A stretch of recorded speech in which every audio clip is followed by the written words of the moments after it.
Hello friend, welcome to origins of knowledge YouTube channel. তো আজকে তোমাদের সঙ্গে কয়েকটি রিজনিংয়ের কোশ্চেন শেয়ার করব।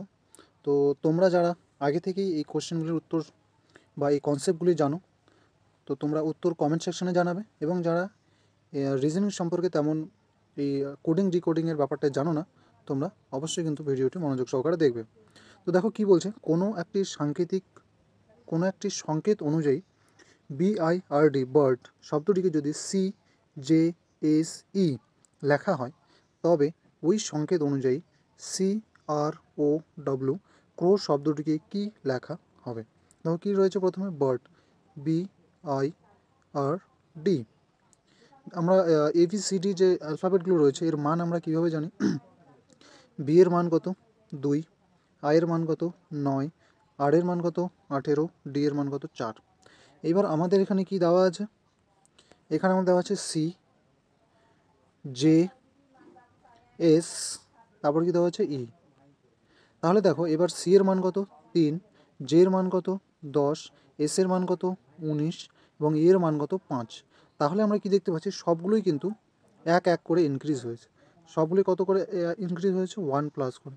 দেখো সবগুলোই 18 ছিল, 19 হলো, 9 ছিল, 10 হলো, 2 ছিল, 3 হলো।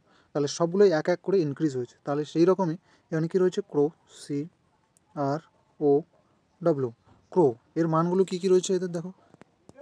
সি এর মান 3, আর এর মান কত? 18, ও এর মান কত? 15, এবং ডাব্লুর মান কত? 23। তাহলে এর পরিবর্তে আমরা সবগুলোকে কী কী পুট করতে পারি? +1 করতে হবে সবগুলো। তাহলে C+1 করলে 4, কী হয়ে যাবে উত্তর? ডি। আর এর সঙ্গে যদি আমরা 1 যোগ করি কী আসবে? 18 আর কি 19, 19 মানে কি জানি আমরা? এস। তারপরে কি আছে? 15, ও 15, তার সঙ্গে যদি আমরা 1 যোগ করি কী আসবে? পি মানে 16, ডাব্লু, ডাব্লু হচ্ছে 23, তা যদি আমরা তার সঙ্গে 1 যোগ করি 24, 24-এর মান কি? এক্স।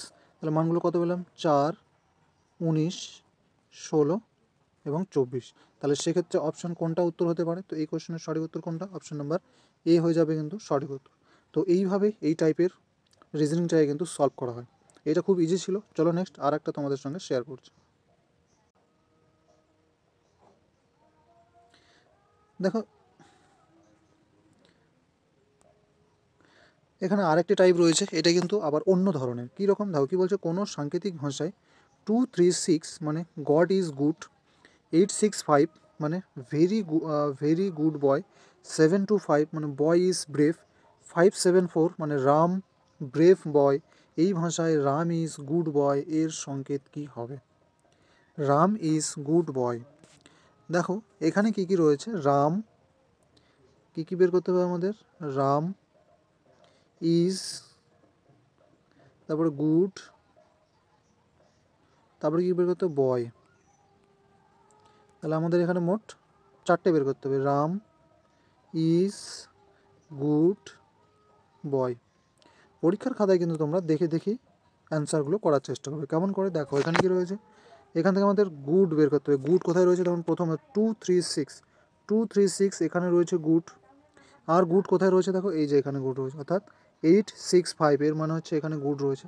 তাহলে দুটো থেকে কমন কী রয়েছে? দেখো দুটো থেকে কমন রয়েছে কত? 6। কী রয়েছে? 6। তাহলে আমরা বলতে পারি গুড, গুড মানে কি? গুড মানে হয়ে যাবে 6, গুড মানে 6। এরপরে কি রয়েছে দেখো? রাম ইজ, ইজ কোথায় রয়েছে? দেখো 236 এখানে একটা ইজ রয়েছে, আর একটা ইজ কোথায় রয়েছে? এই যে এখানে 725 মানে ইজ। তাহলে আমরা এখান থেকে বলতে পারি ইজ মানে হচ্ছে 2, ইজ মানে হচ্ছে 2, ইজ মানে 2, তাহলে হয়ে যাবে কত? 2। এরপরে রাম, রাম কোথায় আছে দেখো? এই যে 574 মানে হচ্ছে রাম ব্রেভ বয়। তাহলে রাম রয়েছে, ব্রেভ রয়েছে এবং বয় রয়েছে।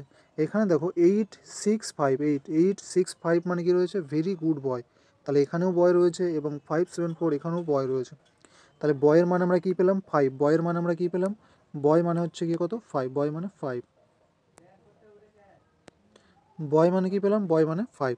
তাহলে পড়ে থাকলো কি? রাম। রামের জন্য কী হয়ে যাবে? দেখো এখানে 4, এখান থেকে 7, একটা 7 মানে কী হয়ে যাবে? 7 মানে হচ্ছে তোমার ব্রেভ। 7 যদি ব্রেভ হয় তার মানে পড়ে থাকলো কি? 4। তাহলে আমাদের উত্তর কী কী আসলো? উত্তর হবে কিন্তু তোমাদের দেখো, উত্তর দাঁড়াবে 4, 2, 6, 5, 4, 2, 6, 5। তাহলে 4 2 6 5, বা এটাকে কীভাবে লেখা যেতে পারে, এটাকে এইভাবেও আমরা পুট করতে পারি 6 2 4 5, 6 2 4 5। তো অপশান নাম্বার সি হয়ে যাবে কিন্তু সঠিক উত্তর। অপশান নাম্বার সি হয়ে যাবে সঠিক উত্তর, অর্থাৎ 6 2 6 6 2 4 5, 6 2 4 5, 6 2 4 5, বোঝা গেল? তো এইভাবেই কিন্তু এই কোশ্চেনগুলোকে সলভ করতে হয়। চলো নেক্সট পরের কোশ্চেন।